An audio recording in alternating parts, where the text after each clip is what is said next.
At some time or another, we all experience bleeding from cuts, deep wounds, abrasions, or a nosebleed. Some wounds are small and merely require cleaning and a plaster. Others may be more serious and require rapid attention to stop the bleeding. Bleeding can also happen internally. If you suspect that someone is suffering from internal bleeding, call the emergency medical services immediately. There are countless objects in and around your home and garden that can inflict wounds. The most common of these is broken glass and sharp objects like penknives and kitchen knives. Never run or allow children to run with a glass, knives or scissors in hand. Keep knives and other sharp cutlery stacked sharp end down in your dishwasher. Always apply visible decals to glass sliding doors. When outdoors, never allow children to use garden equipment without supervision. Keep all garden and do-it-yourself tools under lock and key.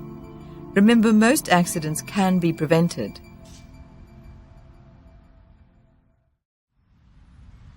The most important first aid treatment is to immediately stop the bleeding.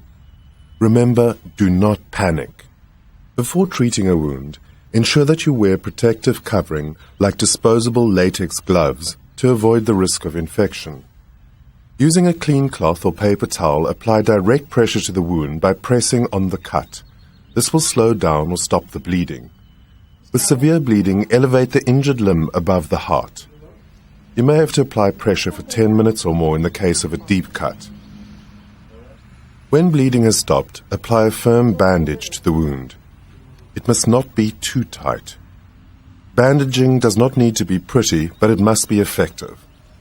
If the wound is still bleeding, apply another bandage over the first one and arrange transport to a medical facility.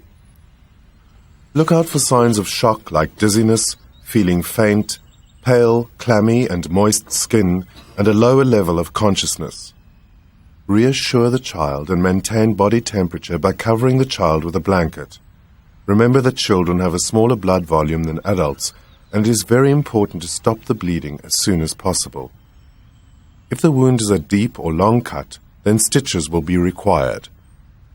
In this case, apply a clean bandage to the cut once it has stopped bleeding and take the patient immediately to your doctor or hospital for further treatment.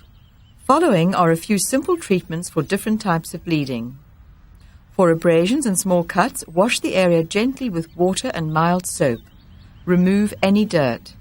Use clean tweezers to remove the object that caused the puncture. Press a clean pad on the wound to stop the bleeding. Cover the wound with a sterile adhesive bandage. Do not remove any object from a big puncture wound. Get emergency care immediately. When treating a bleeding nose, place the patient sitting upright in a chair and tilt the head slightly forward. Pinch the bridge of the nose for about 10 minutes, which will allow for a clot to form. The patient should not blow their nose and should spit out any blood and not swallow it. If the bleeding does not stop or starts again, consult a doctor. It is also important to know that wounds can often become infected. The common symptoms of infection are development of a fever, a redness around the wound which starts to spread away from the wound, and pus. Under these conditions, do not hesitate to visit your doctor. And remember, in the case of bleeding, do not panic.